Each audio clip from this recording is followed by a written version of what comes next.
because as soon as he is free from learn, he has a mitzvah to open a sefer and resume learning. So in other words, the mitzvah is kol hayom. Once you make the bracha of the mitzvah of learning for that day, you're mechayev. Or else if you go to sleep, you have a shinas keva, which is a half hour. It's a chlokes if you have to put in your pajamas or not. If you have a sleep a half hour already, or if you're Moshe, you sleep 5 minutes enough is enough to make the bracha again. But it's not, nicely a person has to sleep a good half hour, which is brought down in Gemara Brachas, which is as long as a person had already a sleep of Nima Sus is already a certain number says you have to say bracha again for learning. But the Maisa, learning is a mitzvah called Yoma, so it needs only one bracha. Of course, this does not mean that we cannot live a normal life. A person needs to eat, sleep, provide for his family, and yes, he also needs to unwind, to relax, to exercise, to recharge his batteries. As long as activities lead to the goal of allowing him to study Torah and serve Hashem with the healthy body and clear mind, they are in the category of a mitzvah. They are certainly not considered bittul Torah, time wasted from learning. In other words, if a person has to work and do his things, help his wife and everything, and things like that, it's all part of the Torah. It's all part of living a Torah life. But if he doesn't have to do that, he has everybody helping his wife and everything else, he should be sitting and learning. If all his kids are helping his wife, all his daughters are helping his wife, or he has 4 or 5 goitas in the house, or 2 goitas in his house, then his children should be sitting and learning as well. And he should be sitting and learning. He should be sitting and learning if he has all that support already, healthy and everything, learning as well. If he doesn't need to pay all those 5 goitas, work so hard to pay those 5 goitas, his wife should have an easy time. A person shouldn't have to have 5 goitas because people should manage a household by helping each other. That's the right way Yiddish house lives. You don't need 5 goitas in the house. However, when a person speaks Lashon Hara, then aside from the sin of a negative speech, the person has also wasted precious time that could have been used for Torah study. In other words, a person comes to Shiur, but Daf Yomi Shiur, he starts telling a story how this guy did this to him, this guy did this to him, this guy did that to him. So instead of learning, he accomplished it kiflik aflayim aveiros with all those bittul Torah and the words of Lashon Hara. Vilna Gaon taught that every word of Torah is a mitzvah itself. In a couple of minutes, a person can accumulate hundreds of mitzvahs of Torah learning. By contrast, when a person speaks Lashon Hara, each negative comment is a sin in itself. In Pirkei Avos, we are taught that when a person leaves this world, he must stand before Hashem for a din of cheshbon, judgment, and accounting. The Vilna Gaon explains that din judgment is a reckoning for the sin itself. Cheshbon accounting is a reckoning for the good that could have been accomplished during the time that the sin was committed. The cheshbon for which about Lashon Hara will be held accountable is frightening. Someone that speaks Lashon Hara is just like the Meraglim. They had such a terrible misa because they spoke against the land of Eretz Yisrael, which the Zohar Kodesh brings down, like they spoke on the Bnei Shem itself. And it's so terrible that the Lashon Hara is one of the worst things. That's why people look into other people's houses to say Lashon Hara about people, and to judge people and say Lashon Hara about them. They're going to get such Gehenna, as the Chaim has demonstrated. The harm that one brings to himself by speaking or listening to Lashon Hara is awesome. A wise, God-fearing person should want to stay far away from any group or situation that might lead to such talk. The Gemara relates that on his deathbed, on his deathbed, Rabbi Yochanan ben Zakkai told us to meet him. May it be the will of Hashem that the fear of the heaven be upon you like the fear of flesh and blood. That all his Talmidim responded, can it be that we are to fear Hashem only as much as we fear people? Yochanan responded, if only you would fear Hashem that much, for isn't it true that when a person is about to sin, he says to himself, I hope that no one sees me. Someone who careless with his words, ignoring the fact that Torah explicitly forbids to speak lashon hara. Not only people see you these days already. They go into your house by looking with satellites and things like that, so nobody has their privacy when they're doing Avera Chas v'Shalom. Even though they can't judge and say, hey, this and such a thing would be Torah, but you're seen. People are seen. To speak lashon hara has transgressed the mitzvah as of Hashem lekecha tira. You shall fear Hashem your God. As Vilna Gaon wrote in his famous letter to his family, for everything one will stand in judgment for, every word, not one causal remark will be lost. Why should it be necessary for me to write at length about this most severe of sins? Heavenly angels accompany a person wherever he goes, and not a single word is lost or not recorded. In other words, everything is like it says in Pirkei Avos. It says in Pirkei Avos, Kol nichtav v'sefer. I think it's the second parak, the first Mishnah, the second parak actually. Let's see. Actually, I don't like using this book, this siddur for the Pirkei Avos. I use this siddur for the Pirkei Avos. It's more clear print.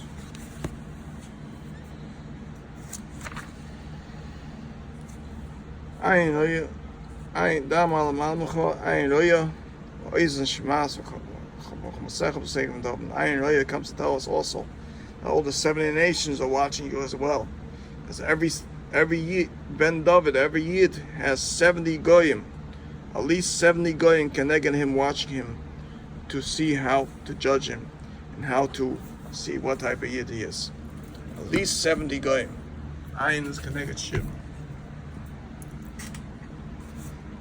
So in other words, from the Shiva nations, every Yid has 70 goyim watching him to see what he's doing in mitzvahs and what he's doing, if he's following the Torah or not, and when they come out to Shemayim, they always want to look to hunt him down for the favors that they see, they most like to see in him.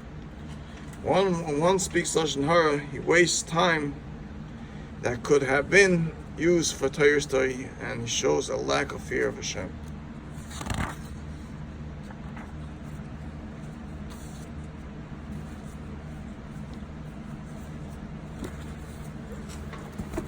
Now this book, I'm just going to use it because there is some inyan to learn from this, but I tell you, I don't agree with this book, and I don't agree with the scum on the book, because I find a lot of mistakes in Das Torah of giving over information. So we're going to have to go through this very carefully. Wearing armor and security. The long line of Roman soldiers marched 4 hours in the hot sun. It was 90 degrees outside, but for them the temperature was far higher because they were covered from head to toe with armor. Not only were they required to wear these terribly uncomfortable, heavy, suffocating uniforms, but in fact they wanted to wear their armor they knew protected them from the spears and swords of their enemies. Although it doesn't clank and glisten in the sun, armor is still worn by many people today. It is emotional armor. A tough, hard exterior that hides their lack of confidence in themselves, just as the soldier puts on his armor to protect his vulnerable body. People who wear emotional armor use it to protect their vulnerable self-image, while most people can accept themselves even if they make the occasional mistake. People with a weak self-image cannot stand being discovered to be wrong or lacking in any way. That's true. That's true. In other words, some people would always rather say that someone else is wrong than they're finding themselves as wrong. Tehila was not the most motivated student, mostly because she found the work confusing. Instead of admitting to herself or anyone else that she lacked some academic abilities, she taught herself to see academic achievement as a waste of time. When her teacher announced an easy contest, her friends spent recess discussing the topics on which they might write. This whole thing is so babyish. An easy contest. Why are we second graders? Tila said. I don't know why you're wasting your time on it. I guess if you don't have a life. The problem with armor is that it doesn't just protect the person inside. It repels the people outside. People who try to make themselves invulnerable to criticism often do so by displaying character traits that make them more likely to attract criticism. They appear cruel, uncaring, and immature. Right? It's very true. A state which not only discourages anyone from criticizing them, but discourages others from befriending them as well. Furthermore, their ferocious front is see-through. It doesn't take long for others to realize that the aggressive exterior hides a frightening interior. They soon perceive that the brave words, "I don't care what anyone thinks mean. If I let myself care about what others think, I might be crushed by their disapproval." Thus, the armor does not succeed in protecting its wearer from the poor opinions others have of her. In fact, it can cause much of that poor opinion. For a person who uses hostility and aggression as a mean of protecting herself and others, the armor becomes a way of life.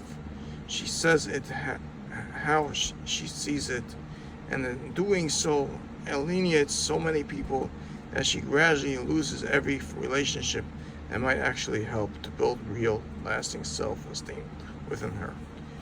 There is only one way out of this rut: to recognize it and start strengthening the interior so that the armor will not seem necessary. This can be done by bending in the opposite direction, encouraging and helping others, seeking and accepting advice from others, and most of all, accepting oneself as a unique and worthy creation of Hashem. When a person follows this path, she finds that she no longer needs to be tough. She can survive the news of her own imperfection and even use it to inspire tremendous personal growth. In other words, a person can start working on himself and constantly work himself always, and admit to himself there are problems to work on, he can work on. But if a person only sees problems in someone else, and that's the biggest problem, because he has them all. How would I want myself to be described? It is important to me to be considered particularly tough or individualistic. Do I mind being considered a sort of sensitive person? Well, I would say on this that comment is the person should be noyach. He should be noyach limoid. He should be easy to learn. He should make himself easy to accepting things and learning and learning. Like that, he doesn't be so sensitive. What if a person develops armor because she has experienced a great deal of pain and difficulty in her relations with others? For instance, what if she has some physical trait that has brought her ridicule? How can she learn to live without the armor? In other words, she has a disability. People have disabilities. A lot of people have blemishes and disabilities, a hard time learning. But it's not an excuse. You have to work on it and achieve. Like we say, the best refuah is Torah. A person could be in thousands of pills, and when he starts harving a Torah, you see all those pills work away. One by one, he won't need eventually all those pills. A person can have the Torah, which is the best refuah. The Torah heals in all different ways. It's a healing soul. It constantly heals people, and people who come to Rabbanim, like people go to Reb Chaim, they do Reb Chaim Kanevsky for bracha. The fact that they're going to him is already a refuah. There's once a story of the Lubavitcher Rebbe, Zechariah Bracha, that there was this person there, it's Yisrael, who had a very sicknesses. He couldn't get out of it. He couldn't get out of it. Something was bothering him always. He could not be normal. He did not know what hit him. So he went to several Rabbanim in Eretz Yisrael. They couldn't help. Finally, one person told him he should go to the Lubavitcher Rebbe. So they told him, before you go to the Lubavitcher Rebbe, you should stop by this place in Crown Heights and eat over there. A lot of people go there and eat. He ate there, and for some reason he felt very nauseous. Before he got to the Lubavitcher Rebbe, he stopped at the corner in the street and he threw up. He threw up terribly. And he was like very nervous. Went to the Lubavitcher Rebbe, and the Lubavitcher Rebbe asked him, you threw up? You got it all out? So he said, yeah, how do you know? He's like, you're all healed. The fact that he was able to go to the Gadol, to the Lubavitcher Rebbe, was one of the Gedolim. People just understand each other. They were all Gedolim, because it says in Pirkei Avos, Avei Meich Kulam Tzadikim, that all Klal Yisrael should be tzaddikim. If we all understand, all Klal Yisrael, all the Gedolim will understand each other, and their tafkid of what they learn, each one has a different tafkid of making the goal and learning, and they will all be shalom. There won't be a problem. The only problem is people that have a misunderstanding of what each gadol has in learning. So they have a jealousy of each other, a kin of each other, and they constantly misjudge each other. But the Lubavitcher Rebbe have to be a great person. I see it to say that about Rav Shach, and I say that about every single gadol. I say that about Rav Victor Miller, I say it about every single gadol. They're all great people. But the person that works on himself has the limud, has the learning, and that's the way they work on themselves, and they go in their goal. Besides, if a person learns like a kaif, which is not called learning.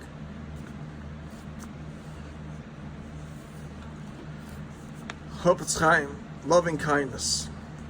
Now, I want to bring down, before I go into this book, because I saw a story in this week's parsha, before we go back to the Chofetz Chaim share, I want to go on a certain part in the Torah. I think it's Parsha Shoftim, actually. It brings down, let's go back to the Chumash here, basically.